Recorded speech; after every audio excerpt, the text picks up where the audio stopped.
Bienvenidos a esta emisión del mejor whodunit de cine. ¿Qué es eso de un whodunit? Pues básicamente es un programa en el cual investigamos un crimen y buscamos a los responsables. ¿Quién hizo? En este caso, ¿quién mató? ¿Y de qué tema vamos a hablar en esta emisión? Desde el otro lado de la línea, Román Rangel. ¿Qué onda, Dan? Otro episodio ya listo para hablar de quién mató y ahora hablar de producción internacional. ¿Nos vamos a meter en política o no nos vamos a meter en política, Dan? Nos vamos a meter, yo creo que en problemas de entrada con este programa, porque vamos a hablar de algo que muchas personas estuvieron alegando desde que el presidente Donald Trump, el presidente de Estados Unidos, hizo algunos comentarios, hizo algunas amenazas y todos saltaron, se abrió la lata de gusanos y a defender la patria, a defender el cine, a defender el arte, aunque no hayamos leído la propuesta original. Estamos nosotros precisamente en nuestro canal principal, que es en youtube.com/churros y palomitas. Mira qué bueno que sí lo escribí bien. Ahí es donde pueden encontrar este y otros contenidos. Pueden suscribirse desde luego en nuestro Patreon. ¿Cuál es nuestro Patreon? Para que nos ayuden, patreon.com/churros y palomitas, donde les aceptamos las propinas para que Román y yo compremos más luces. Miren, hoy estamos así rojos, no tenemos el ambiente. Pero bueno, Román, primera pregunta. ¿Tú cuando escuchaste el comentario de los aranceles de Donald Trump sobre las producciones hechas en el extranjero, cuáles fueron las 3 ideas que pasaron por tu cabeza después de ver ese comentario? Digo, la primera es quiten el celular ese viejito, creo, pero ¿qué pasó?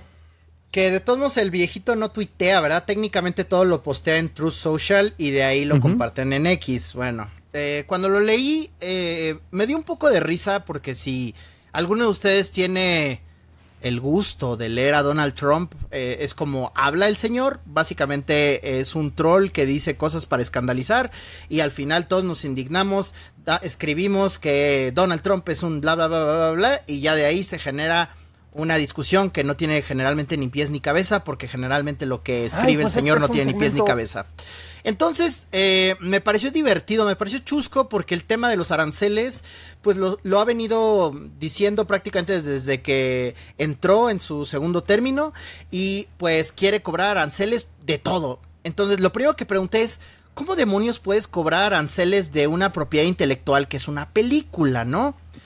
Y de ahí también me puse a pensar, esto tiene como varios matices, ¿no? No por darle crédito a Donald Trump, pero lo que sí le voy a dar crédito es que hay una crisis en la industria del cine en Estados Unidos que implica que ya prácticamente la gran mayoría de producciones ya no graban en los Estados Unidos, lo cual, pues, al espectador no lo puede notar, pues al final lo graban desde lo que es una bodega, si lo queremos ver así. Entonces lo podrían grabar en Estados Unidos, en México, en Timbuktu, en donde sea. Pero el hecho de que hayan dejado Georgia, que era donde se grababan la gran mayoría de producciones de Marvel, por ejemplo, u otras producciones se vayan a, creo que ahorita a Inglaterra, ¿no? Es donde se están moviendo. Se me hace como interesante porque hablar del tema de la industria del cine desde el aspecto de la gente en la industria, si queremos verlo desde abajo, los tramoyistas, los maquillistas, los de arte, todo, no lo pensamos que esos trabajos, pues, están yendo al extranjero, ¿no? Porque, pues, obviamente las productoras no están mandando a los trabajadores estadounidenses a esos países. Entonces, si el incentivo de Donald Trump es que regresen a su país para recuperar esos empleos perdidos, pues no suena mal en concepto. Más sin embargo, en la realidad, Dan, ¿funciona o no funciona? Pues mira, la voy a empezar a hacer de tos. Quien no esté de acuerdo, pues no tiene por qué coincidir. Pero algo que sí vale muchísimo la pena mencionar en este caso es que está tratando de aplicar, y tú lo mencionaste muy bien, sobre algo que depende no de patentes, que sería algo sobre lo cual sí puedes aplicar una tarifa o un arancel, sino una propiedad intelectual. Y estas son universales y deben de estar garantizadas desde el momento de la creación de la obra. Entonces, ¿cómo puedes tasar algo? Porque un producto como una película es algo que sí podrías tal vez aplicar sobre el objeto físico, sobre el DVD, y aplicar un impuesto sobre eso, pero eso no es una película, es una representación o un objeto material que te permite tener la transmisión, la emisión o la proyección de este material, de la película, como mencionábamos. Entonces, se nota que el mismo Donald Trump leyó la propuesta, que para los que no la hayan checado en las notas del episodio se las voy a enlazar. Déjame ver si puedo compartir pantalla, porque nuevamente, como estamos con otras plataformas, no estoy seguro de lo que voy a poder hacer aquí. Esperamos que no se nos corte la transmisión. Y me encanta porque me dice, oye, necesito poder compartir la pantalla. Y yo, tienes permiso desde hace rato, ¿y por qué te tengo que dar permiso? Olvídenlo, bueno, ya. Les voy a dejar las notas del episodio porque este es para que platiquemos. Y básicamente, recordemos que Donald Trump nombró a 3 embajadores de Hollywood con los cuales se va a resolver todo el problema. Entre ellos estaba Sylvester Stallone, estaba John Boyd y el tercero se me va el nombre, que también es de la misma escuela de jóvenes. ¿Tú lo recuerdas? ¿No fue Mel Gibson? Mel Gibson, tienes toda la razón. Es un poco, sí, él es un talento más emergente en comparación con los otros dos. Pero John Boyd, a quien tal vez recordemos porque salió en una de las mejores películas del año, según yo, que fue Megalopolis, precisamente elaboró un documento en colaboración con otros, parece que miembros de su mini comité, podríamos catalogarlo, en el cual tenía distintas propuestas. El documento base lo publicó Deadline, tiene 5 páginas, no se van a quemar demasiado las pestañas al leerlo, y plantea cosas que son interesantes para tratar de salvar Hollywood, que es como se plantea.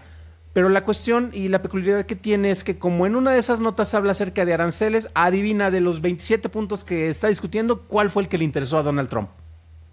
Los aranceles. No es secreto. Y básicamente, entre los distintos puntos que tienen, hay algunos, por ejemplo, hay una ley que se busca eliminar, que son las reglas del FinCEN, que esto era un planteamiento que viene desde el caso de Estados Unidos contra Paramount, que ese es de los años 30, y las reglas del FinCEN aplicaría como para televisión, y se llevó a cabo hace como 30 años, fue cuando se pasó esta legislación, que básicamente tú, como creador de alguna obra, no debes de tener el monopolio para exhibir la misma. En el caso de los cines, imagínate que los de United Artists solo podían exhibir sus películas en salas de cine de United Artists.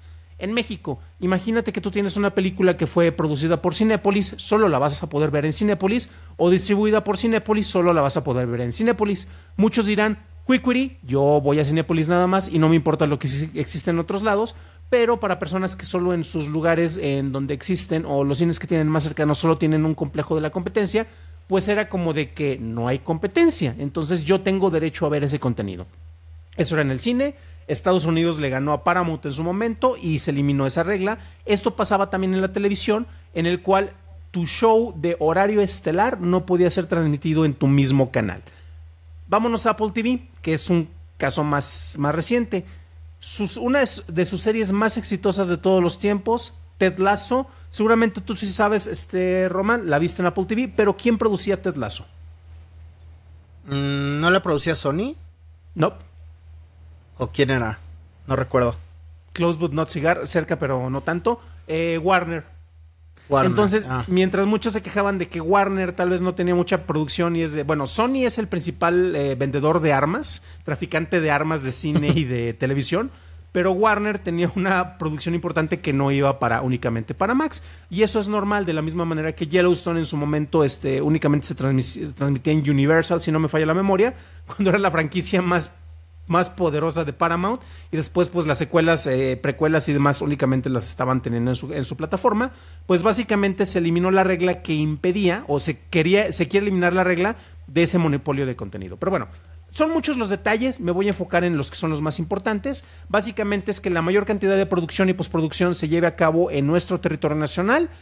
Vamos a tener algunas exenciones culturales con países como nuestros amigos de Canadá, que ya no son nuestros amigos desde luego, o nuestros amigos de Reino Unido, a los cuales les vamos a copiar la tarea. Y ahí se ve que muchos de los que hicieron estas propuestas como que tenían nociones, pero es como cuando alguien conoce algo, pero no se ha puesto a estudiarlo para saber si nos conviene. Y uno de esos puntos es el hecho de que se buscaría tener una especie de comité de revisión sobre los valores culturales estadounidenses. ¿A ti qué te suena con esto, Román? ¿Qué sería un valor cultural estadounidense en una película? Pues lo que creo que se viene manejando desde hace décadas, ¿no? Estados Unidos es lo máximo, en Estados Unidos está el sueño americano, todos son felices, etcétera, etcétera. Estos puntos que manejas, Dan, yo hay algo como que a mí me me afecta, ¿no? O sea, quiero yo pensar, a ver, en México, pues tenemos una división estatal donde obviamente no es como que, bueno, cada estado pues tiene cierta autonomía, pero no funciona así en los Estados Unidos. Yo lo que quiero decir es qué tanto tiene el poder ejecutivo, es decir, por el orden de un presidente, ¿pueden rebajar los impuestos de un estado? Y si sí es así, ¿por qué demonios hay estados donde cobran mayores tarifas que en otros lados? ¿En el caso de México o en el caso de Estados Unidos? Aunque la respuesta es muy similar. En el caso de Estados Unidos. Bueno, hay algunos que son los hubs principales de producción. Uno de ellos era Hollywood, pero vivir en Hollywood es muy caro y producir en Hollywood es más caro todavía. Recordemos que, y este es dato de trivia interesante, ¿cuál es la cuna del cine internacional? ¿Qué ciudad o qué país es donde surgió el cine per se como expresión? No como experimento científico, porque eso fue más al este, más en Alemania. Fue en Francia, ¿no? Exacto. Y en Estados Unidos, ¿en qué país fue donde se empezó a hacer las grandes producciones? Y ahora sí que de los cortitos de 1 minuto empezaron a producir más. ¿En qué estado o ciudad a ti te sonaría? O sea, estado California. No. Fue la gran cantidad de producción se empezó a hacer en Nueva York. La cuestión es que como allá el clima no es tan benevolente y la luz del día no te dura tanto como en California, por ahí de los años 20 y 30 empezó la gran migración a Hollywood, donde entre unos tenían la búsqueda del oro, por decirlo de alguna manera, otros iban a tener ahí en grandes terrenos, grandes explanadas, donde el día nos va a durar más, la cantidad de luz natural nos va a servir más. Y recordemos que uno de los primeros grandes estudios fue el de cierto señor que era medio copión, bueno, un tal Edison. Él era el principal productor de cine en su momento en Estados Unidos, basado precisamente en la costa este. Cuando se empieza a hacer la migración es donde Hollywood busca generar, no con incentivos fiscales, pero sí con la facilidad de poder tener estudios y construir en terrenos que estuvieran abiertos. Bueno, distintos estados, Hollywood llegó a ser uno de los hubs principales de producción. Ahí están muchos de los grandes lotes. Tú sabes que si vas a Burbank, por ejemplo, ahí están los estudios de Warner Bros., ¿no? También tienes al ladito los de Disney y así muchos. En Nueva York ya no se hace tanto, pero sabes que ahí tienes las grandes cadenas televisivas. Como 30 Rock, tú sabes que ahí está en Rockefeller Center, ¿no? Pero bueno, Georgia se llegó a establecer como uno de los principales porque daba incentivos fiscales. Entonces, prácticamente todas las películas de Marvel o Disney, tú recordarás que apareció al final de los créditos, Román, ¿dónde se filmó? El logo de Georgia, que es un duraznito, ¿no? Correcto. Entonces, Georgia empezó a meter muchos de estos incentivos. Atlanta también es otro de estos lugares para que la producción se llegara a llevar a este lado. ¿Y en qué consisten estos incentivos? Depende del tipo de estado y esto no lo puede regular el gobierno federal. Porque Estados Unidos, respondiendo a tu pregunta, son literalmente Estados Unidos donde la ley estatal está por encima de la ley federal. Lo que pasó después de este anuncio es que el gobernador de California le dice a Donald Trump primero, tranquilo mi cuate, podemos trabajar en conjunto sobre esto que tú estás proponiendo, pero de entrada no puedes poner aranceles sobre lo que se está produciendo, aparte de que lo dijiste sin entender todo lo que esto implica.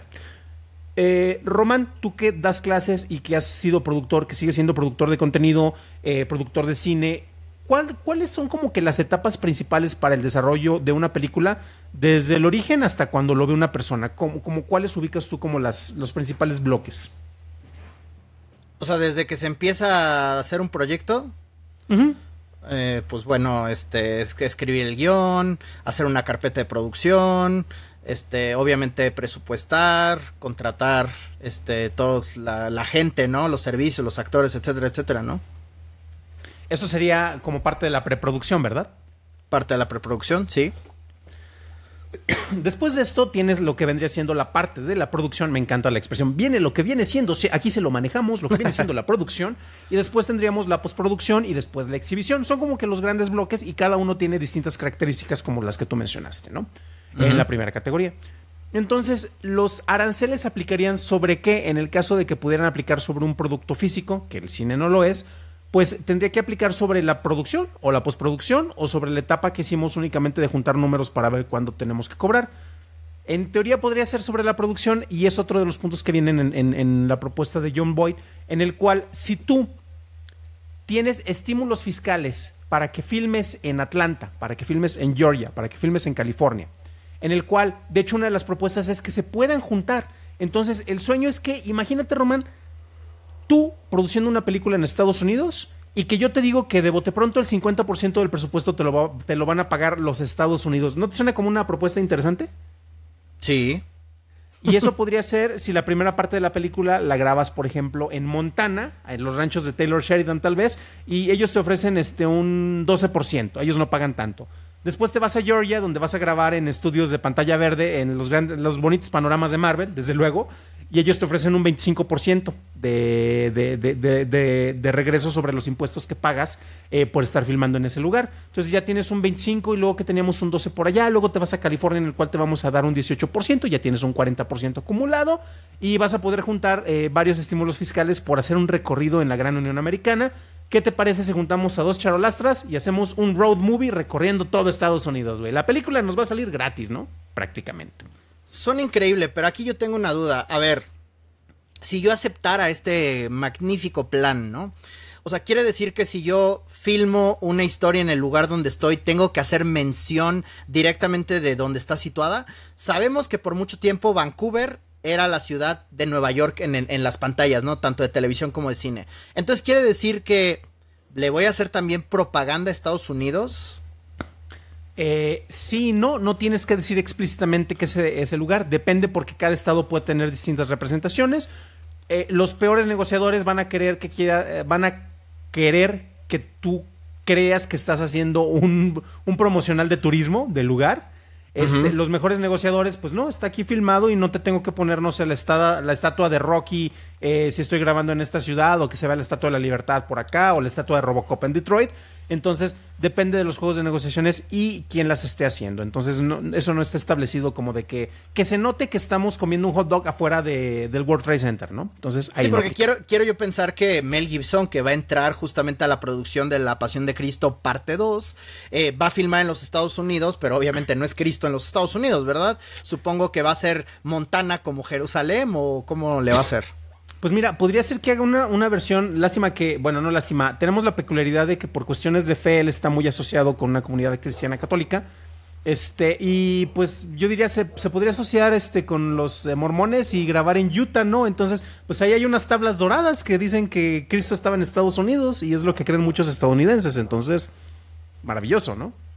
Pero bueno, imagínate que juntaste todos estos estímulos fiscales, pero parte de la propuesta es de que si tú, a pesar de tener estos apoyos, porque el gobierno quiere que esos trabajos se queden aquí, decides irte a filmar en Londres, que es algo que el tío Zaslav, ya no me contrates, contrátame por favor, le dijo a Todd Phillips cuando estaba haciendo la segunda película del Joker de ¿por qué grabas en Nueva York si es más barato que grabemos en Inglaterra, en Reino Unido?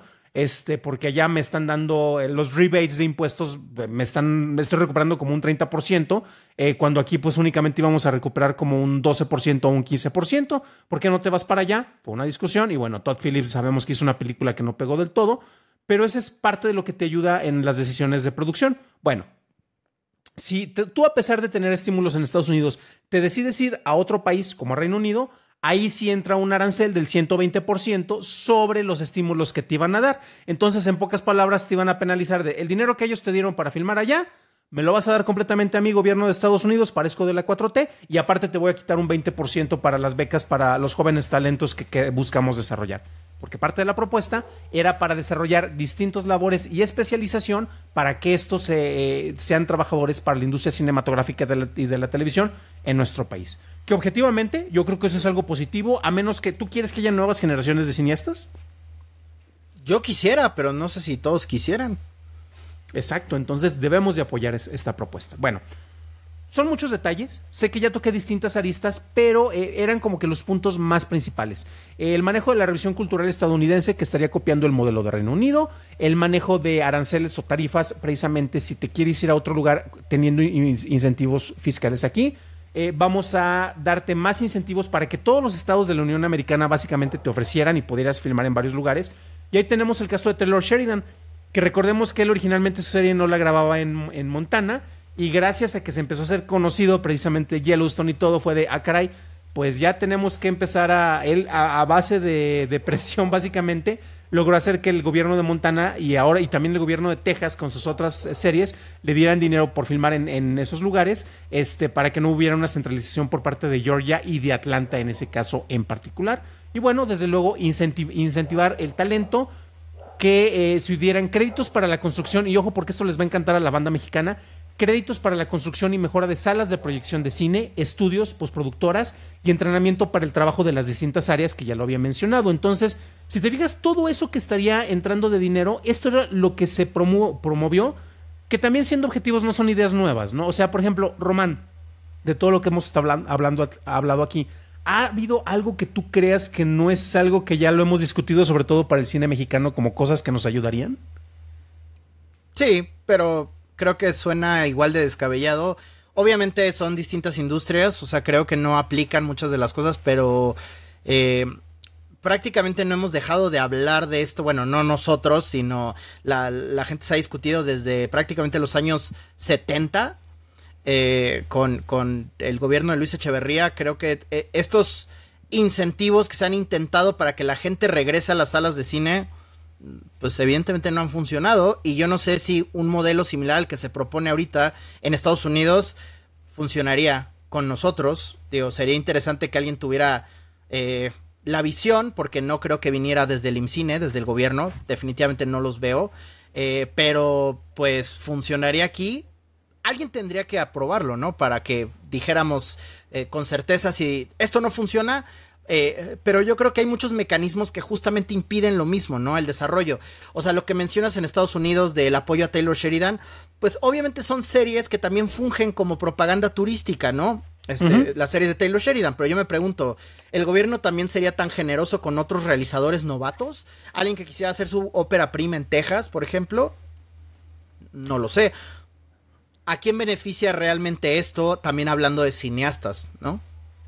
Es que eso es interesante porque aquí me interesaría que me ayudaras a entender muchas de las reacciones que hubieron por parte del público, porque muchos decían, nosotros en México deberíamos de aplicar el mismo tipo de aranceles a producciones extranjeras. En Estados Unidos, ¿qué porcentaje de las salas de las salas de cine crees que proyecten cine estadounidense? En un complejo de 10 salas, de esas 10, ¿cuántas tienen películas gringas en Estados Unidos? Yo creo que el 90%. 95%, porque seguramente cortan una película para... Sí. ¿Y en México qué porcentaje tenemos de cine estadounidense? Pues mira, ahorita estaba viendo las notas también del anuario estadístico, que como siempre son notas de tristeza total. El cine mexicano, no sé en porcentaje de exhibición. Ah, no, sí sé, son 112 películas de las 470 y tantas que se proyectan. Entonces tenemos casi un cuarto de películas de mexicanas proyectadas, pero ¿sabes cuánto representa en total de ganancias en taquilla? 4%. O sea, nada. Podríamos decir que el 95% son producciones. Si queremos vernos generosos, internacionales, evidentemente también aquí tenemos películas de otras partes del mundo, pero pues obviamente las producciones estadounidenses son las que dominan. Exacto, y nos encanta compararnos, ya hemos hablado con Francia, que es un caso injusto, con España, porque creo que con España se decía de que ellos habían caído a tener una representación en cartelera del 14% y se quejaban, y México teniendo un 4%, que es todavía menos, chillamos más, sin entender muchos factores. O sea, los números no son buenos, tampoco voy a disfrazar porque soy abogado del diablo, pero también volvemos al punto, el cine mexicano se compara más con el cine independiente incluso de Estados Unidos, porque de las 10 proyecciones de película estadounidense en Estados Unidos, perdón, de las 9 películas en 10 salas que tienes en Estados Unidos, pues básicamente la mayoría son sabemos que Disney, una vez que se agarra de salas, va a tener casi la mitad de la proyección, y esa la van a ir distribuyendo entre los majors, y una sala por ahí perdida para una película, por ejemplo, británica, como La balada de la isla, bonita, gran película, etcétera. Pues no va a estar en todas las salas porque al público no le interesa, a pesar de la calidad. Esto no tiene que ver con la calidad, sino por los acuerdos que se hacen de distribución.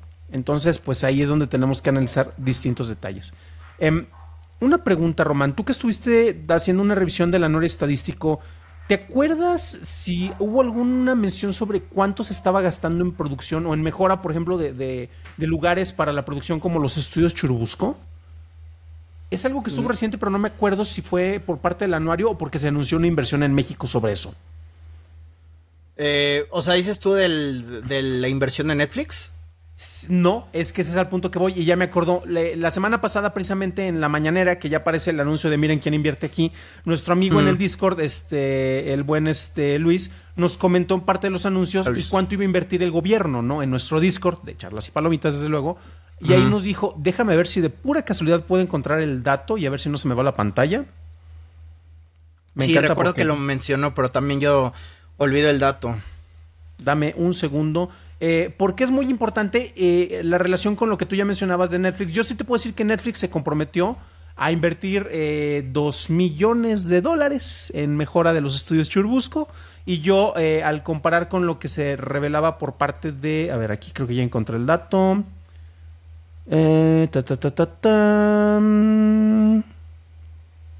Tararán, tan, tarán, tan. Quejas del duopolio de la exhibición, que eso también sería bueno que lo mencionáramos. Ahí está. Con 263,000 pesos de presupuesto. 263,000 pesos de presupuesto por parte del glorioso gobierno mexicano para mejoras en Churubusco. Netflix llega y te va a dar muchísimo más dinero. Entonces es ahí como que, perdón, o sea, seamos serios, ¿no? Yo también dato aquí que a lo mejor es pertinente o no es pertinente. La película más taquillera del 2024, según el anuario de cine mexicano, fue la de el candidato, honesto. El candidato honesto, ¿no? Yo por ningún lado he encontrado cuánto costó esa película. Traté de buscar ese dato en Google y no viene, pero sé que recaudó 100 millones de pesos, lo cual es poco. Porque ¿sí? Estoy seguro que esta película costó al menos 50 millones de pesos. Digo, yo no la vi, pero yo asumo que las comedias de videocine, aunque se vean baratas, no son baratas de producir para nada.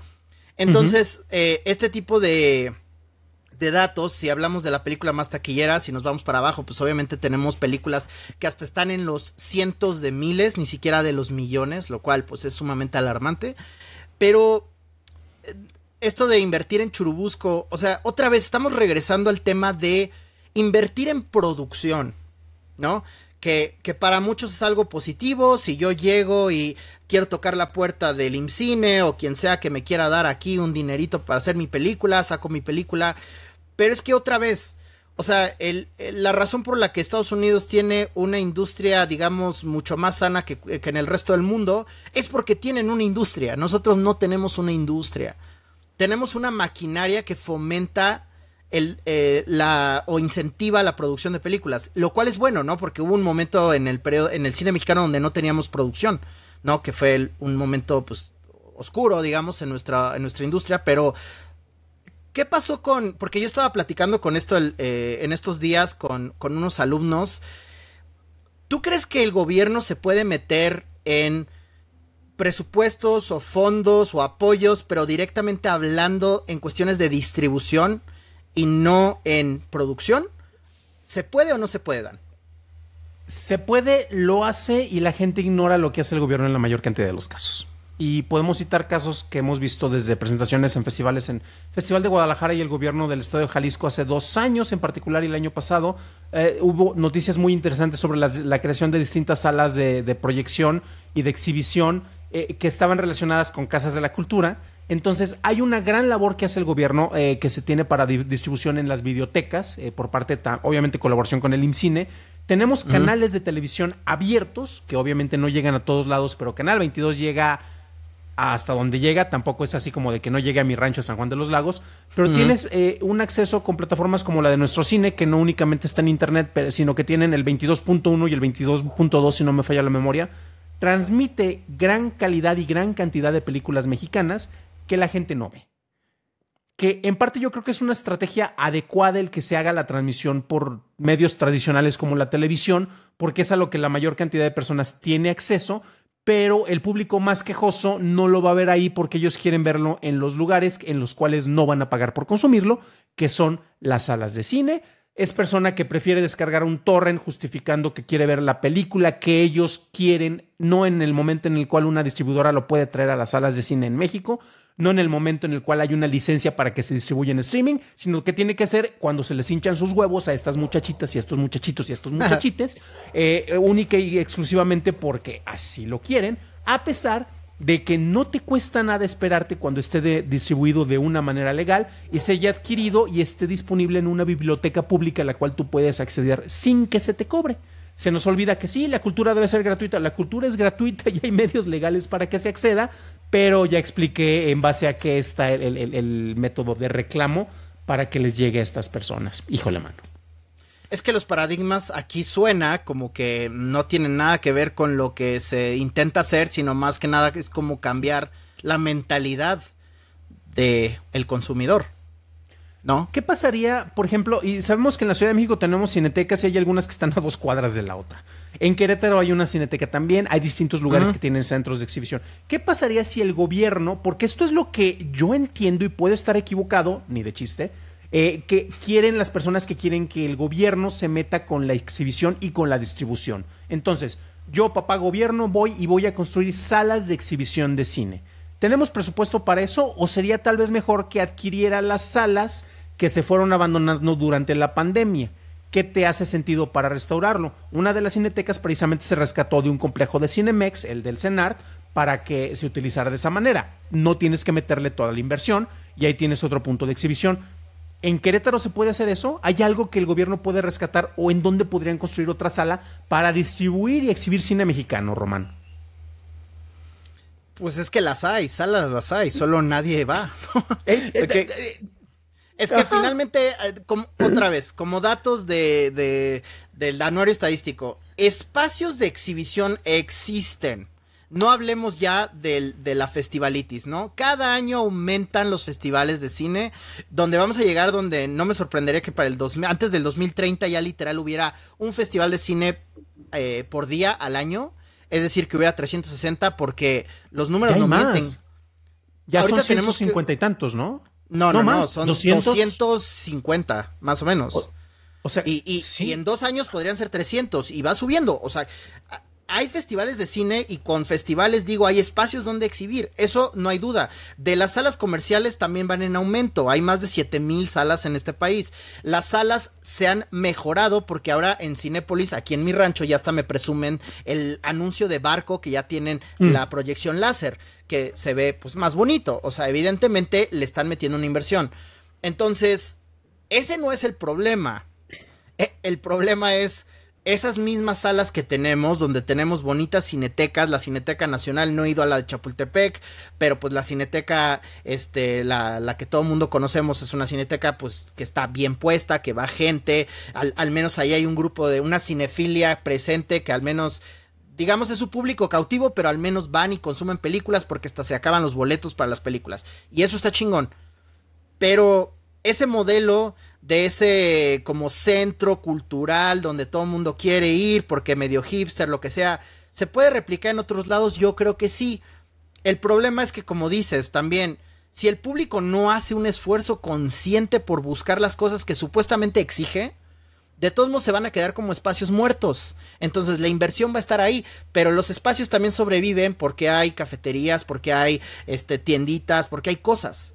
Al final es eso, la gente quiere salir de su casa, pero no van a ver cine mexicano porque los datos son contundentes. La gente no quiere ver cine mexicano. Y no estoy diciendo que no se esté consumiendo en Canal 22 o en las plataformas, ¿no? Que no nos dan datos. No tengo idea si, por ejemplo, Corina, que justamente acabo de ver Corina en Prime Video, y creo que tiene mejor calidad que mi DCP, que yo la vi, porque creo que la están pasando en 4K y hasta el audio lo sentí mejor.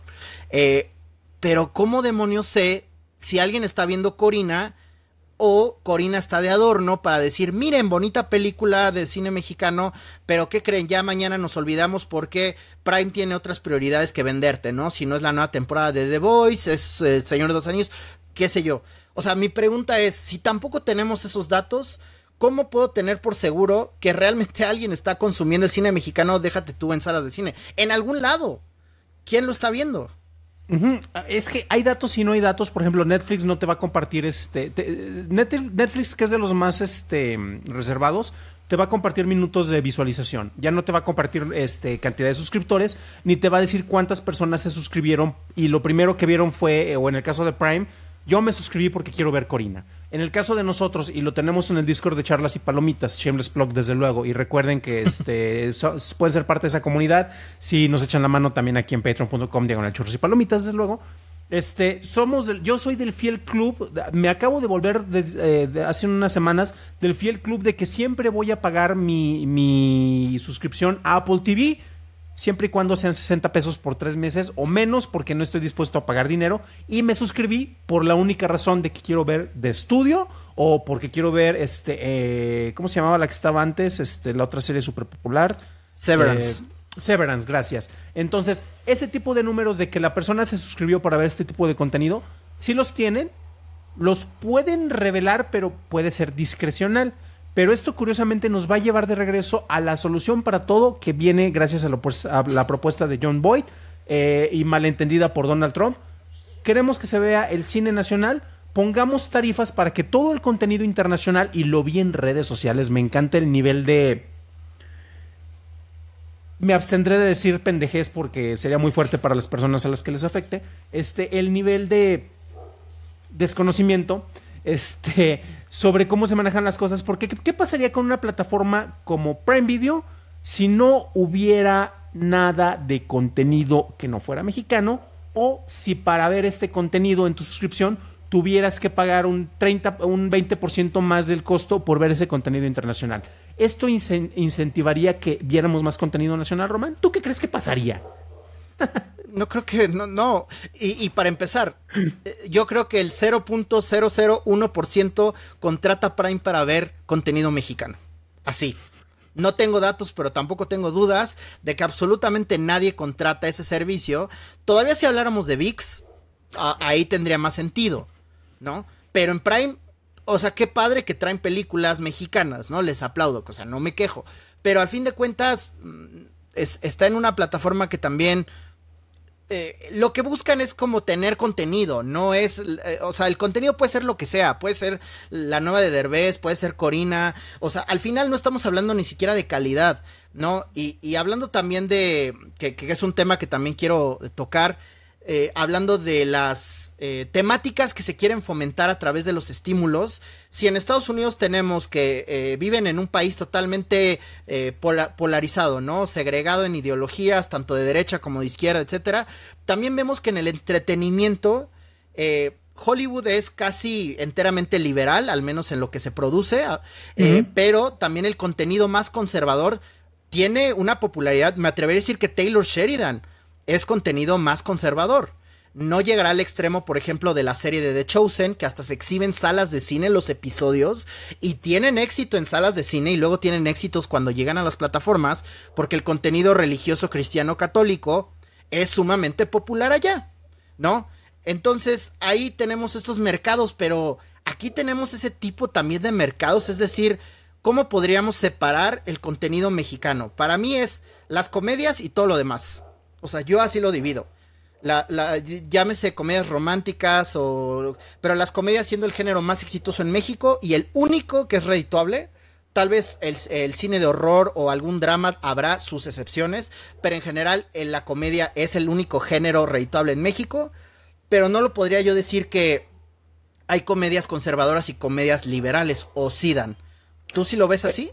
Bueno, es que ya ahí nos estamos yendo a subcategorías. Un par de anotaciones. Por ejemplo, el género de horror en Estados Unidos ya ni siquiera está siendo tan redituable como lo era, ¿eh? Entonces, y ese es el género más noble para la producción. Por eso muchos talentos empezaron haciendo cine de horror.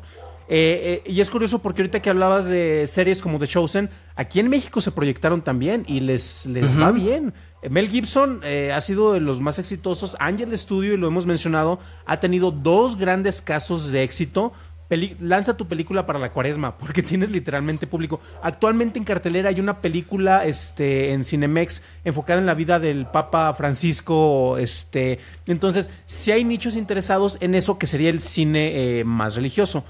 Con relación al público de que si hay comedias conservadoras, prácticamente todas las comedias hechas por Videocine están dentro de esa categoría, porque recordemos que si hay algo que se escandalice, porque es más liberal, ¡ay! No manches, una de las compañeras o de las amigas de esta la del norte, ¿cómo se llama? La Cindy, es lesbiana. Ay, no, pero eso ya lo aceptamos porque ya somos más abiertos. Ajá, desde luego, jamás vamos a ver películas que tengan conceptualizaciones tal vez más radicales, como una chava que se enamora de un auto y se lo folla en pantalla, pero también no le puedo pedir eso al cine mexicano, ¿no? ¿Por qué no? De hecho debería, ¿no? La región salvaje, y ya vimos cómo la recibió la gente, ¿ve? Pero bueno. Uy, como el ETE, exactamente, que donde quiera se mete. Y es que es muy interesante porque sí, la mayor cantidad del cine mexicano es conservador, donde hay propuestas más liberales, que también recordemos que el liberal mexicano es más cercano al liberal estadounidense, que es un conservador muy viejito en comparación con el cine francés o alemán, si nos queremos ir a una escala mundial. Pero si hay esas propuestas y a ti te consta, Román, las vemos en festivales de cine. Si tienes cosas que se podrían catalogar como transgresoras, pero que entre el manejo de presupuesto y temática no llegan a calar.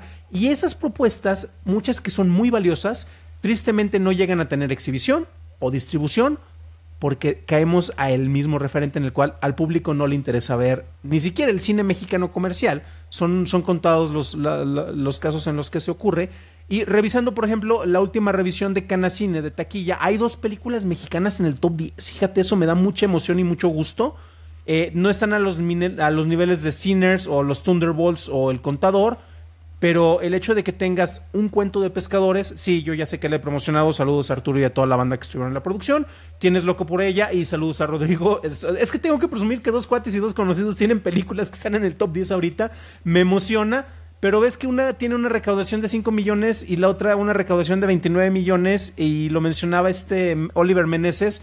Pues considerando los números y los presupuestos no les ha ido mal, pero esos no son números saludables de exhibición. Entonces es como que nos va bien, ¿verdad? En comparación con quién. ¿Qué tanto piensas tú, Dan, de la obsesión a veces un poco sana de los medios estadounidenses sobre la taquilla? Porque ahorita que mencionabas estos números, que obviamente no son buenos, pero ya sabes que hay que ser porristas porque pues, están en el top 10.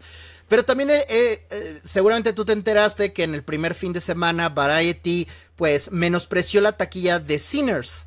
Y casi dijo, le va a costar un chorro recuperar su inversión, cuando para hacer una historia original el nivel de presupuesto no le había ido mal. Sin embargo, la película ha mostrado que tiene, al menos en Estados Unidos, a nivel internacional no le ha ido nada bien, pero en Estados Unidos ya pasó los 200 millones. Pero Variety insistió, introducen como narrativas donde ciertas películas dicen, no, miren qué padre, y otras películas, no, pues le echaron ganas, pero no estuvo bien. ¿Qué piensas tú de estas como reportes muy sesgados? Ya lo he mencionado en varias ocasiones, de hecho por eso en Churros y Palomitas desde hace tiempo teníamos un juego que era el Movie Draft, tú llegaste a participar también, Román, en el cual apostamos por taquilla, por deporte. Y también aquí hay algo que lo voy a retomar cuando haga una revisión sobre cómo yo voy a rescatar, les voy a dar la fórmula para rescatar el cine nacional, así se los voy a dejar, y así se los voy a dejar para que vean, ¿no? La cuestión es de que los comparativos que se hacen en taquilla a nivel general y por lo cual se puso de moda, es porque tuvimos un auge a partir de los 2010. ¿Y qué es lo que ocurrió? Llega el fenómeno de Marvel, llega el momento en el cual el ir al cine, gracias a que objetivamente no es caro, o sea, hay días que es más barato y uno se va a poder quejar, pero bueno, yo literalmente me la vivo de promociones, precisamente buscando cómo gastar menos para ir al cine. Por eso no tengo novia, dicen que soy muy tacaño y ya qué. Pero la cuestión es de que se volvió deporte porque veías cómo los números iban incrementando en taquilla cuando eso no era tan relevante. A las únicas personas para las cuales la taquilla debe de ser relevante es para los que invirtieron en ellas. Todos los demás no tenemos derecho a hablar. Y por ejemplo, hay datos muy interesantes como películas como la de Civil War, que yo aquí mismo llegué a comentar sobre esa película diciendo, ¿sabes qué? Esto implica un cambio para el estudio de A24 porque ya le está entrando al juego de los blockbusters, cosa que no tenía nada que ver con A24, pero ya es una marca redituable, y con Alex Garland o con distintos de sus autores sabes que va a tratar de atraer audiencias, a pesar de que siguen siendo películas en su mayoría pequeñas y que no todas, la mayoría no recuperan ni siquiera el costo de inversión, pero eso solo les debe de importar a los que invirtieron dinero, porque ellos tienen una perspectiva de ingresos a más largo plazo. ¿Qué es lo que ocurre? Antes era una perspectiva gracias a que en el primer fin de semana prácticamente una película de Marvel recuperaba la mitad de la inversión. Lo ideal es que con la exhibición comercial recuperes la inversión y lo demás va a ser ganancia, pero recordemos que películas como la primera del Contador o la de Scream 3, su gran negocio fue en las ventas de DVD. Entonces, ahí es donde recuperabas en esas ventanas de exhibición, que actualmente se han reducido mucho gracias al streaming. Pero había otros casos, por ejemplo, como la película de The Northman, que le fue mal en taquilla. Objetivamente le fue mal en taquilla. Pero curiosamente, pues Eggers sigue haciendo cine y su productor, después de lo que pasó con esa cinta, era de los que le decía, güey, ni te preocupes, con esta película ya salimos tabla. Sí, sé que recuperamos un 30% de la inversión con la exhibición en salas comerciales, pero ya tengo vendidos de derechos de distribución y de exhibición en otros medios, más rentas para plataformas, con lo cual en 2 años ya la pagamos. Y el resto que salga a partir del año 3 va a generarnos otra cuestión. Yendo directamente al caso que mencionas, yo ya he hablado en varias ocasiones en el video de Emilia Pérez sobre la mafia de Penn Media, que ellos son los que manejan Variety, Deadline, The Hollywood Reporter, y ellos buscan meter distintos discursos a conveniencia de, literalmente, de sus intereses. Entonces, si ellos ven una película dirigida por Tarantino, en la cual tienes a Brad Pitt y pasó algo en Hollywood en su momento, y tiene exactamente o los números muy similares a los que tuvo Sinners, uno es blanco y el otro es negro, y no lo digo porque uno sea blanco, digo uno sea bueno y el otro sea malo, pero literalmente en un caso sí fue positivo, en el caso de Tarantino, y en el otro ya estaban condenando a Warner Brothers a la quiebra, siendo que actualmente ya lleva más de 3 semanas Warner Brothers al tener 2 películas taquilleras en el top 10 y de las más taquilleras del año, con lo cual un estudio no tenía eso como en 3 años. Entonces se está muriendo Hollywood, ¿verdad? Como siempre, a cada rato se muere y revive. Exacto. Pero bueno, a ver, vamos a regresar un poco a México. En México, una pregunta, Román, tú que estás más familiarizado. ¿Contamos con estímulos fiscales como los que hay en Estados Unidos para la producción? No hablemos de distribución y postproducción porque sí hay, pero son como para festival. Pero sí hay estímulos como para que ven y filma en Vallarta. Sí, o sea, digo, hay estímulos desde el Eficine, el Focine, hasta el PECDA, en lo más local, o el... ¿cómo se llama? El que es como para puros estudiantes que se creen artistas, el Fonca. Con todo respeto a mis amigos que han ganado Foncas, no, pero hay estímulos y también uno puede encontrar estímulos de todo tipo, o sea, desde estímulos de turismo de cada estado, cultura, o sea, hay apoyos, ¿no? O sea, tampoco uno, o sea, creo que también existe esta como noción de decir, ¿de qué se quejan si sí hay lana? ¿No? Y que es un poquito regresar a las mismas. El ver al cine como esta expresión pura artística y no como un negocio.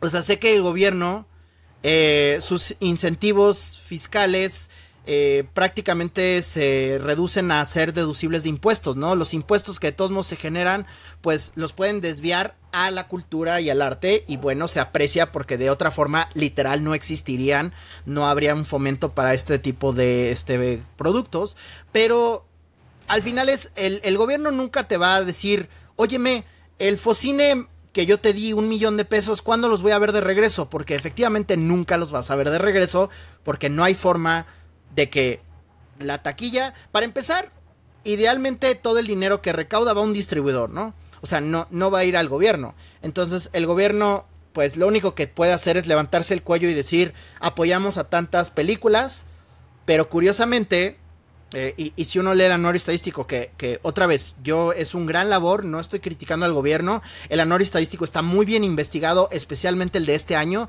donde hay datos de streaming que no había antes, lo cual se aprecia, mínimo hay algo, pero de todos modos, yo me quedo con la idea de que ellos se duermen en sus propios laureles diciendo nosotros apoyamos, pero si no generan, si no hay como un aspecto de comercio, si no hay un negocio por ahí, entonces ¿qué demonios estamos haciendo? Nada más es papá gobierno, como el tío rico que te quiere dar tu mesada para que te compres algo bonito el fin de semana y todos seamos felices.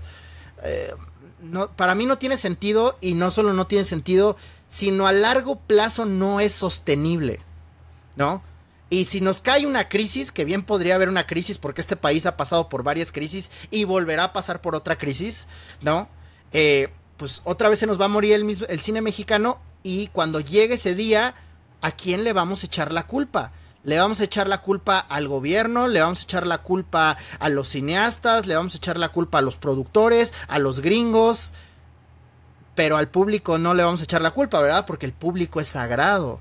Entonces, no sé, o sea, me parece, otra vez tuve un visionado de la película de Viviana García Besné, Perdida, que a mí me encanta, es uno de mis documentales favoritos, porque aparte de ser un relato muy entrañable sobre la familia de Viviana, te dice muchas cosas que tristemente son relevantes al día de hoy porque no han cambiado en lo más mínimo, ¿no? O sea, cuando acabó tristemente la época del cine de oro, y después la familia Calderón le apostó a las ficheras, y después Luis Echeverría les dijo, ustedes productores malos que solo le apuestan a lo naco y a lo sexoso y no a los valores familiares y a lo que debería estar haciendo, ¿qué no es lo mismo de ahora? No es lo mismo de la gente de los mártires de cine mexicano diciendo Derbez, guácala, Omar Chaparro, guácala, deberían hacer contenido social. ¿Y a qué nos ha llevado eso? Tenemos gran cantidad de contenido social enfocado en documentales sobre los efectos del narco, desaparecidos, efectos de la migración. Claro, ha beneficiado de manera muy particular, pero no de la manera que muchos quisieran creer, ¿verdad? Y ahorita lo que mencionaste es curioso porque exactamente eso que está presente desde los años 50, 60, 70, 80, 90 hasta la fecha, lo vemos repetido sobre varias de las propuestas de Jon Voight para cómo rescatar a Hollywood. Entonces me encanta porque esto es una onda cíclica de que debemos de tener una curaduría, debemos de preservar los valores, etcétera, etcétera. Y fíjate, un caso que quiero comentar antes de que pasemos ya a la última sección es de una de las etapas de mejor producción en calidad de contenido televisivo en México en la televisión abierta fue cuando cierta persona que hizo películas exitosas fue el director de cierto canal de televisión abierta. Cuando Sariñana entró precisamente, ¿fue en Canal 11 o en 22? Que siempre los confundo los dos. Pero fue el director. Creo que fue el Canal 22 o el 11. Bueno, me van a corregir en los comentarios y me van a decir, ¿cómo es posible que no te acuerdes de este ejemplo? Quick. La cuestión es que gracias a eso empezó a hacer contenido serializado que competía con lo que en ese momento veíamos en canales que era la salida del Sony Entertainment Television, pero competían con series gringas. Entonces tenías ya una serie de enfermeros, por ejemplo, de paramédicos, me acuerdo muy bien, o tal vez de bomberos, de lo que tú quieras, y era de, caray, pues es que no es de PIT o no es ER, pero tiene punch, porque tenías a alguien con visión comercial que había tenido éxito con películas como Todo el Poder, más distintas, pues buena parte de su carrera durante esa época. Y fue de, pues creemos contenidos que apelen al público, y fue la época de oro de la televisión pública mexicana. ¿Cómo se atreven a meter a alguien con intereses malditos capitalistas financiado por mis impuestos para que me produzca contenido que ahora sí me interesa ver? La osadía con eso, dijeron los mártires del cine mexicano. Y actualmente, ¿cuál es el tipo de contenido que tenemos en Canal 22 o Canal 11? Además de contenido propagandístico de bajísima calidad, pues simple y sencillamente el nivel y el coeficiente cultural se ha estado yendo por el caño. Qué triste, ¿no? Chale. Y ahora que invierta Netflix sus $1,000 millones a sus propios contenidos, desafortunadamente creo que que el cine mexicano va a aprender las lecciones incorrectas de eso, ¿no?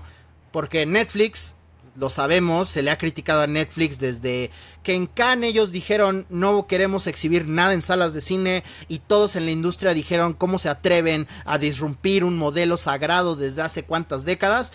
Pues su modelo funciona para ellos porque ellos están creando, ellos tienen su gorrito de comerciantes, ellos dicen analizamos que el público mexicano consume un chingo Netflix, por eso les vamos a dar lo que quieren. Les vamos a dar la serie de Juan Gabriel, les vamos a dar sitcoms, cosas de fútbol, cosas de luchadores, cosas de lo que sea que apelen a ese público que ellos seguramente estudiaron mejor que la gente en México. Pero vamos a después antagonizar diciendo Netflix es el diablo gringo que no deberíamos aceptar porque vamos a hacer mejor documentales sobre la Sierra Tarahumara que nadie va a ver, ¿no? Entonces a mí me parece como muy absurdo tener discusiones entre gente que debería saber, que no es que no sepa, no es que esta gente sea ignorante, es que ellos viven en una realidad sesgada, porque viven en una realidad donde ellos y sus amigos pueden producir películas para ellos y sus amigos, y se rasgan las vestiduras de que el público común no los quiera ver, pero ellos no tienen la culpa, es el público el que tiene la culpa. Entonces, nunca vamos a salir de esta, ¿no? O sea, la gente que produce y gente que yo respeto enormemente porque, en efecto, producen películas de gran calidad. Yo recomiendo que vean Corina, es una ópera prima. Yo recomiendo que vean No nos moverán, que me pareció una de las mejores películas mexicanas del año pasado. Ahora se está estrenando en corrida de la Cineteca. Luego va a tener su corrida comercial. Yo soy de esas personas que agradecen y aprecian a los cineastas. Pero lo que nos falta también es una perspectiva como de comerciante, aunque nos duela, ¿no? O sea, y eso no se enseña, y ese es otro tema que nos daría para un programa entero. Nada de esto se enseña tampoco en escuelas de cine, porque seguimos bajo la impresión de que es más importante que tú, personita rara que le gusta el cine, te expreses lo que está en tu corazón, a hacer una película que conecte con el público. Es más importante eso. Y eso yo estoy totalmente en contra, y lo digo como alguien que da clases de cine, ¿no? Pero seguramente habrá muchos que ahorita están pegando el grito y diciéndome que soy tal por cual. No me importa. Yo sí creo que si queremos estimular una industria y que cree trabajos para la gente, porque también olvidamos, el cine es un generador de trabajos, debería serlo. Yo quiero que haya más gente trabajando en esta industria, porque nadie debería vivir de esto, más bien nadie debería hacer esto de a gratis, porque nadie come del aire, ¿no? Entonces, tal como quisiera que a ti, Dan, te dieran en tu Patreon y te pagaran para todo lo que haces, yo quisiera que el güey que se mata para un director como Iñárritu, que pone a su crew y a su gente a estar en el sol del Zócalo 6 horas nada más para su visión artística, pues quisiera que esa gente siga trabajando, ¿no? Bajo mejores condiciones, evidentemente. Pero bueno, hasta aquí mi rant. No tengo más que agregar ahí, solo dos pequeños detalles que sí quería mencionar. El primero es... tratando de redondear el tema, se hablaba sobre el manejo de tarifas, de aranceles. Básicamente vamos a cobrarle a quien tenga dinero y que no quiera producir en donde yo quiero que produzcan.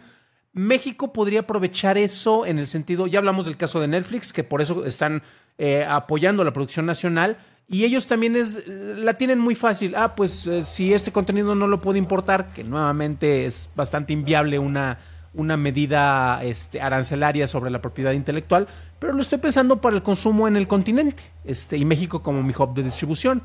México podría aprovechar y de esta manera tal vez también tener acuerdos, porque hay películas mexicanas como Guten Tag Ramón que se filman completamente en otros lugares, aprovechando estímulos fiscales de otros países. Actualmente son las excepciones, no son las reglas, pero también recordemos que tenemos la beca perpetua de Rotterdam, en el cual vamos a producir dramas contemplativos mexicanos, y siempre va a haber una película ganando una beca, ¿cómo se llama? La Rubén Bass o una cosa así. La Hubert Valls. Esa cosa. Siempre va a haber una película mexicana ganando ese tipo de apoyos una vez cada 2 años o casi una vez al año, es casi seguro. De la misma manera que hay mucho apoyo al cine mexicano en festivales como la Berlinale, donde casi siempre, casi todos los años hay alguien que esté ahí en competencia. Entonces, sí hay, y se deberían de aprovechar para, carajo, tener una película comercial que se lanzó el año pasado, muy buena, que tenía tintes, se grabó algunas secuencias en Italia, por ejemplo, hecha, no fue Cinépolis Distribución, creo que sí, pero el punto es de que son las excepciones las que podrían aprovechar ese tipo de cuestiones. Grabemos algo en España, grabemos en otros lados donde sí hay incentivos, pero trabajemos bien los guiones, y ese es el mayor problema. Tú lo has mencionado, yo lo he mencionado, usted, amigo que está viendo, seguramente es consciente y lo ha mencionado en alguna conversación. Las historias no son atractivas. Pensemos, imagínate así como tienes un James Bond. Yo no quiero un James Bond mexicano, pero si tienes a un policía chueco que de repente tiene que hacer una revisión internacional, dices, caray, suena a capricho, sí, y la mitad de esa película la pagaron Reino Unido, Inglaterra y Francia. Dices, pues salieron vivarachos los muchachos y me están ayudando a mostrar algo. Un caso que quiero mencionar y que yo lo estaba preparando para un episodio que sí he dado un montón de investigación, pero se me han atorado demasiado la chamba, es sobre las personas que se enfocan precisamente con sus productoras para aprovechar este tipo de incentivos. Y un caso que a mí me llegó porque precisamente fue el productor de la película que hizo la esposa de un amigo, un compañero de trabajo. Ella hizo una película enfocada en un drama griego de cómo básicamente un señor,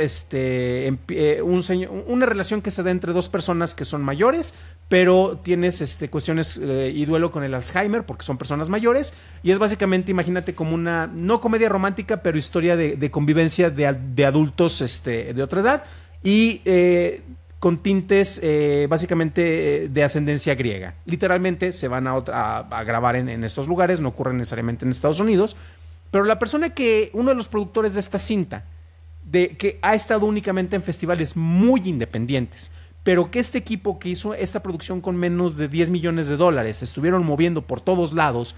A mí me tocaba ver porque lo veía, porque era literalmente la esposa de un amigo y era de, oye, ¿ahora dónde está tu esposa? No, pues ahorita están en Grecia porque tienen que exhibir la película, porque tienen que justificar que ellos financiaron parte con los estímulos fiscales de ese lugar.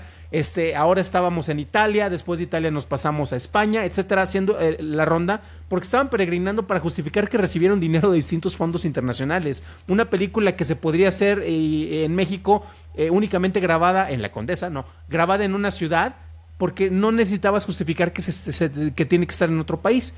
El productor, que es William G. Santori, y curiosamente en donde encontré la mejor cobertura de este medio, no fue en la mafia de los medios que te hablaba como Panks Media de The Hollywood Reporter, sino para los que sí le metemos investigación, en el Cayman Marl Road, que es básicamente uno de los medios de las Islas Caimán, porque este cuate estaba ahí precisamente para buscar inversiones en su productora.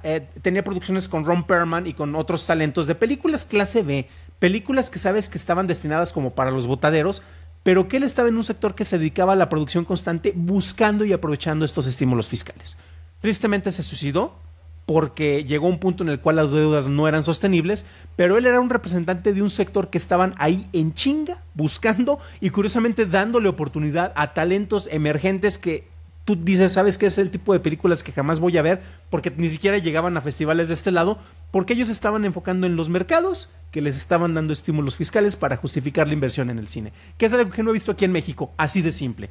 Lo van a encontrar en las notas del episodio, hay un seguimiento sobre este caso, hay otro seguimiento sobre la pérdida de inversión que se ha estado dando en Hawái, precisamente porque ahí también hubo un boom para la inversión, que de repente, pues Hawái es parte de los territorios de Estados Unidos, deberías de poder tener incentivos, y ahora resulta que tal vez sea más económico y mejor para un mexicano ir a grabar una película en Hawái que para los mismos estadounidenses, pero dependiendo de cómo se mueva todo. Quería mencionar este caso porque hay muchas cosas que no alcanzamos a ver, por eso es muy importante revisar los datos y ser consciente de las implicaciones, no únicamente estar abrazándose de la bandera y decir, claro, no tengamos exhibición de cine internacional para que solo veamos lo mexicano, cuando hemos tenido casos de éxito, pero tristemente de repente se nos olvidan y aprendemos las lecciones equivocadas y queremos creer que o todo se hace por el arte o que todo debe ser únicamente exigido para que yo y mis películas las vean los demás, sin importar si tienen algo de calidad. Mi último rant y tal vez un último comentario para cerrar, Román.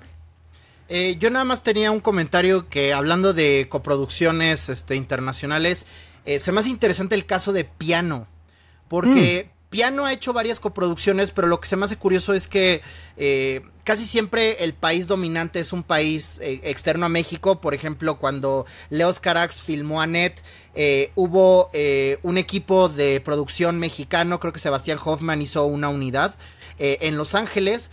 Sin embargo, no hay absolutamente nada mexicano en la película como tal, y si no te dijeran, tú no pensarías que es una coproducción con una productora mexicana, ¿no? Y ellos han tenido casos de relativo éxito, porque la mayoría de películas son cine de autor, películas de festival, pero ¿cómo ves tú ese modelo de Piano?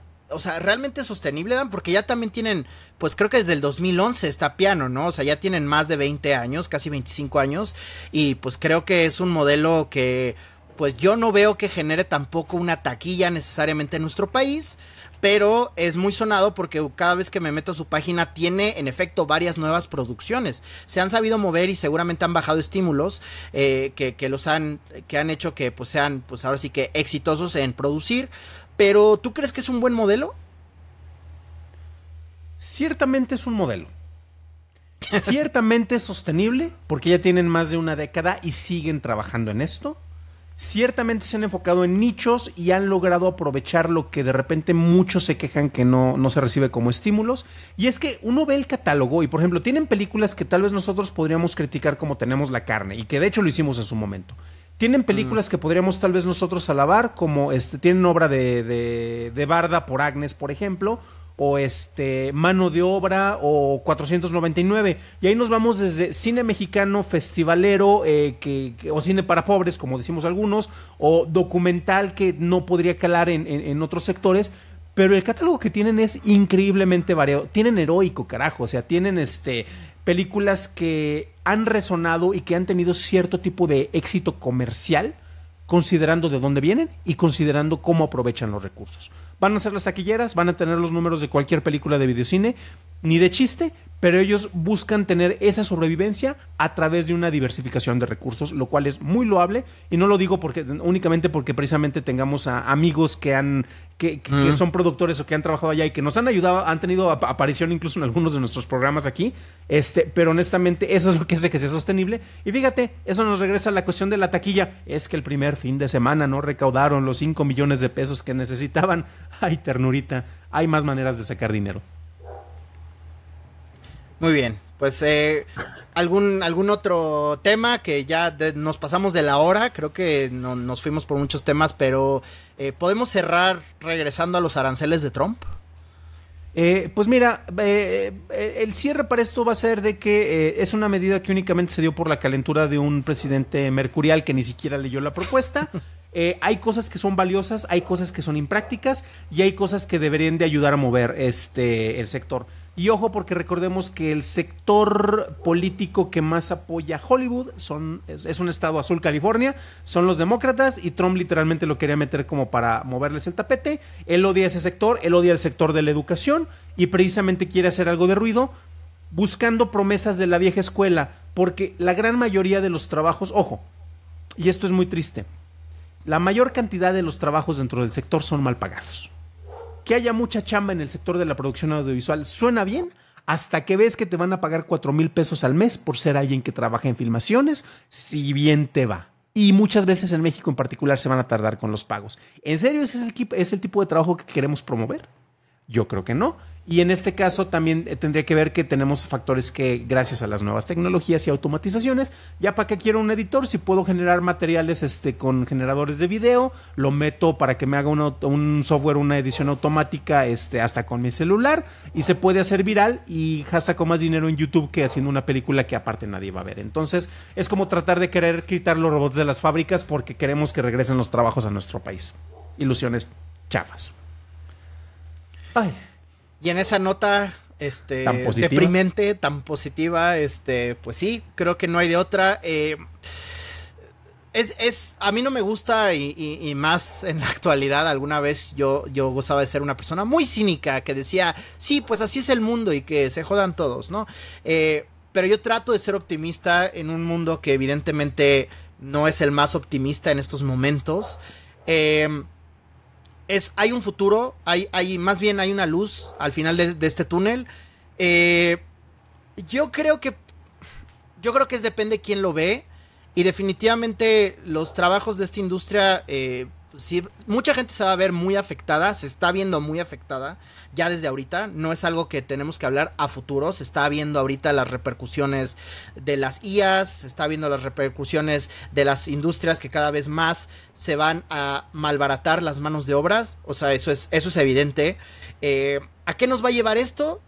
Pues evidentemente a que también haya otro tipo de trabajos, ¿no? A lo mejor los trabajos de los cuales la industria del cine se había acostumbrado a tener van a tener que cambiar, vamos a tener que migrar, vamos a tener que cambiar nuestro chip y pensar en qué nuevos trabajos pueden salir de esto.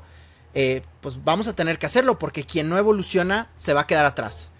Te mueres. Si no, yo creo que muchas de las personas que estudian cine tienen que ser conscientes de la realidad que es trabajar en la industria, o si no, búsquense otra cosa. Y no es por desalentar a las nuevas generaciones que quieran estudiar. Creo yo que hay mucho talento, y yo quiero recalcar también que de ninguna forma estamos criticando a la gente mexicana que trabaja en el cine.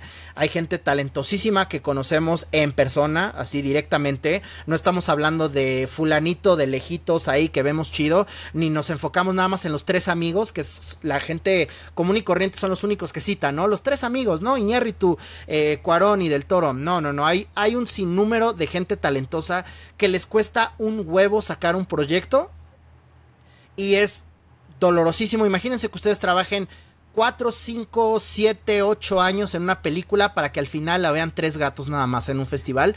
Yo no sé qué se siente eso, yo nunca he trabajado en una película, pero definitivamente si yo puse de mi bolsa no solo lo económico, sino el desgaste emocional que es hacer una película, y al final estos fueran los resultados, no sé si yo tendría la madurez emocional para querer continuar. Muy probablemente diría, esto no es para mí, y pues a lo que sigue. pero hay gente que todavía sigue adelante y busca y busca y busca, y yo la verdad es que la admiro. Y qué chido que tengan ese motor que les diga sigue produciendo, pues porque amo el arte, pero me gustaría que también hubiera una industria que recompensara ese esfuerzo, y pues hasta ahora no lo tenemos en este país, pero bueno. Con esa reflexión cerramos. Recuerden que vamos a tener más transmisiones. De hecho, ya tenemos una idea sobre cómo vamos a llamar las variantes de los programas. La serie de ¿Quién mató? Es el programa oficial. Es la entrega número 10 más 3, para evitar que me hagan un juego de palabras. Y vamos a estrenar tal vez pronto de manera más oficial los programas extras. Para los que nos apoyan, se la van a liberar primero a los que nos apoyan con las suscripciones en el canal y en Patreon. Y recuerden, bueno, gracias a todos ustedes por acompañarnos. Gracias a los que nos apoyan con las suscripciones en Twitch. Desde luego nuestros Patreons van a ver sus nombres a continuación. Y desde luego a ti, Roman, gracias por esta charla tan amena, tan disruptiva y tan disfrutable, aunque deprimente. Gracias a ti, Dan, y gracias a todos por escuchar.